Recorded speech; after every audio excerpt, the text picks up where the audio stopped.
कक्षा 6वीं के दूसरे इकाई के 8वें पाठ का नाम है टीटू और चिंकी, जो पृष्ठ क्रमांक 46 में दिया हुआ है। टीटू और चिंकी, इस पाठ को डॉक्टर विमला भंडारी इन्होंने लिखा है। प्रस्तुत कहानी में लेखिका ने हमें यह बताया है कि हमें सदैव मिलजुल कर रहना चाहिए तथा संकट के समय एक दूसरे का साथ देना चाहिए। पहला परिच्छेद। टीटू गिलहरी और चिंकी चिड़िया दोनों पड़ोसी थी। टीटू का घर पेड़ की खोखल में था और चिंकी का घोंसला पेड़ की शाखाओं पर। चिंकी जब दाना चुगने जाती तब टीटू सभी बच्चों का ध्यान रखती।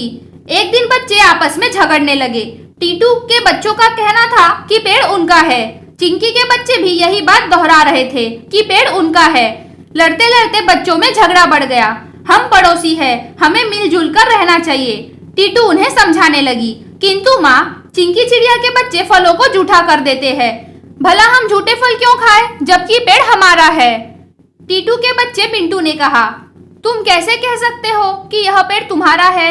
चिंकी के बच्चे रिंकी ने प्रश्न किया। पहले परिच्छेद में बताया है कि टीटू गिलहरी और चिंकी चिड़िया दोनों एक ही पेड़ पर रहती थी। वे दोनों पड़ोसी थी। टीटू का घर पेड़ की खोखल में और चिंकी का घोंसला पेड़ की शाखाओं पर था। जब चिंकी दाना चुगने जाती थी तब टीटू सभी बच्चों का ध्यान रखती थी। एक दिन टीटू और चिंकी के बच्चे आपस में लड़ने लगे। सभी बच्चे यह कहने लगे कि पेड़ उनका है। यह सुनकर टीटू ने कहा कि हम सब पड़ोसी हैं और हमें साथ में मिलजुल कर रहना चाहिए। फिर टीटू के बच्चे मिंटू ने कहा कि चिंकी चिड़िया के बच्चे फलों को जूठा कर देते हैं और हम जूठे फल क्यों खाएं, क्योंकि यह पेड़ तो हमारा है। यह सुनकर चिंकी के बच्चे रिंकी ने मिंटू से कहा कि तुम यह कैसे कह सकते हो कि यह पेड़ तुम्हारा है? दूसरा परिच्छेद। हम पेड़ के तने में रहते हैं। हमारा जन्म इसी खोखल में हुआ।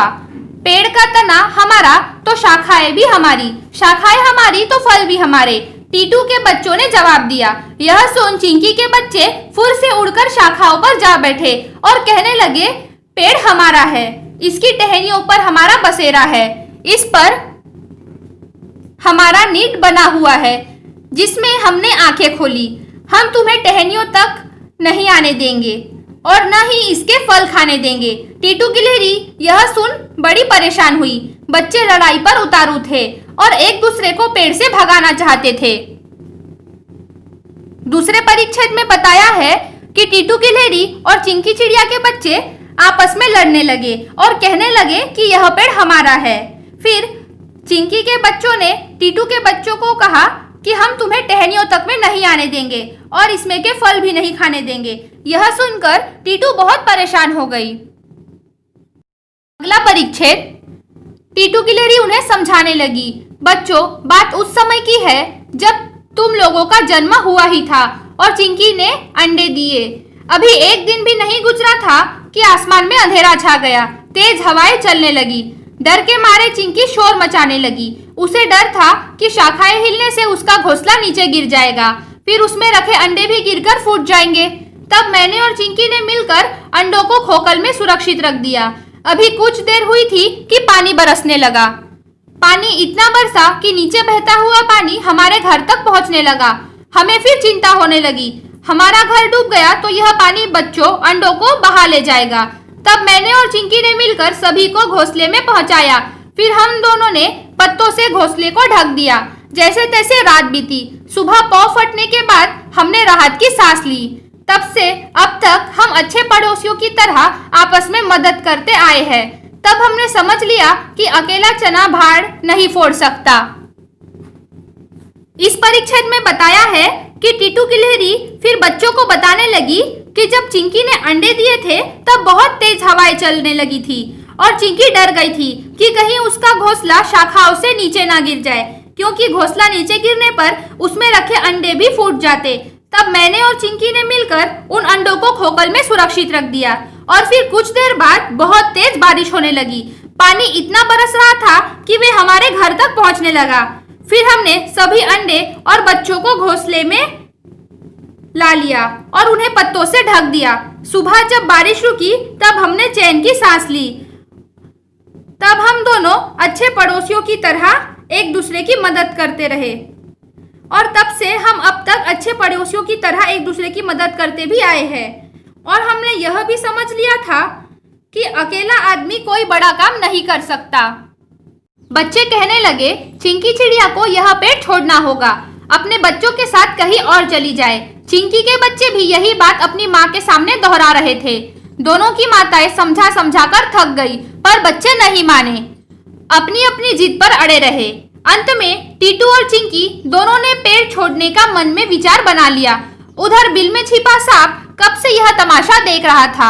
आज उचित मौका देखकर वह बाहर निकला और पेड़ पर चढ़ने लगा। उसने सोचा पहले गिलहरी के बच्चों को निगलेगा। तभी चिड़िया ने देख लिया। वह जोर से चिल्लाई, सावधान टीटू बहन, सांप ऊपर आ रहा है, अपने बच्चों को बचाना, उन्हें मेरे घोंसले में छिपा दो। कहने के बाद वह पेड़ के तने पर चोंच मारने लगी। जहां जहां चिंकी की चोंचें लगी, पेड़ से गाढ़ा चिपचिपा दूध बहने लगा। चिपचिपे गोंद के कारण सांप का पेड़ पर चढ़ना मुश्किल होने लगा। इधर टीटू ने एक एक कर सभी बच्चों को चिंकी के घोंसले में पहुंचा दिया। चिंकी के साथ उसके बच्चे भी मदद कर रहे थे, हालांकि अभी उनकी चोंचें नरम थी। थक हार कर सांप वापस बिल में लौट गया। इस परिच्छेद में बताया है कि टीटू के यह सब बताने के बाद भी चिंकी और टीटू के बच्चे फिर से आपस में लड़ने लगे। वे एक दूसरे से कहने लगे कि तुम्हें यह पेड़ छोड़कर जाना ही होगा।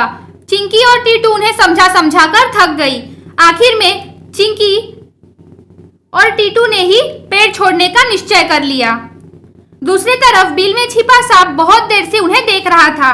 वह सोचने लगा कि आज सही मौका है और वो अपने बिल से निकलकर पेड़ की ओर चढ़ने लगा। उसने सोचा कि पहले गिलहरी के बच्चों को निगलेगा और तभी चिंकी ने उस सांप को पेड़ पर चढ़ता हुआ देख लिया और उसने चिल्लाकर टीटू को बता दिया कि सांप पेड़ पर चढ़ रहा है, अपने बच्चों को बचा लेना। और चिंकी टीटू से कहने लगी कि बच्चों को मेरे घोंसले में लाकर छिपा दो।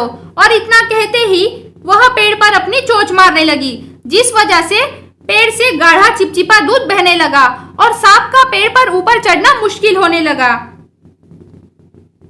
और इधर टीटू ने अपने सभी बच्चों को घोंसले में पहुंचा दिया। चिंकी के बच्चे भी अपनी माँ की मदद कर रहे थे और अंत में सांप थक हार कर वापस अपने बिल में लौट गया। टीटू और चिंकी के बच्चों ने एकता की ताकत को देख लिया था और साथ ही में पड़ोसी धर्म को भी समझ लिया था। अब उन्हें माँ के समझाने की जरूरत नहीं थी। वे जान गए थे कि 1 और 1 11 होते हैं। इस परिच्छेद में बताया है कि टीटू और चिंकी के बच्चों ने एकता के अर्थ को समझ लिया था, उसकी ताकत को जान लिया था। अब उन्हें यह समझाने की जरूरत नहीं थी। वे जान गए थे कि एकता में कितनी शक्ति होती है।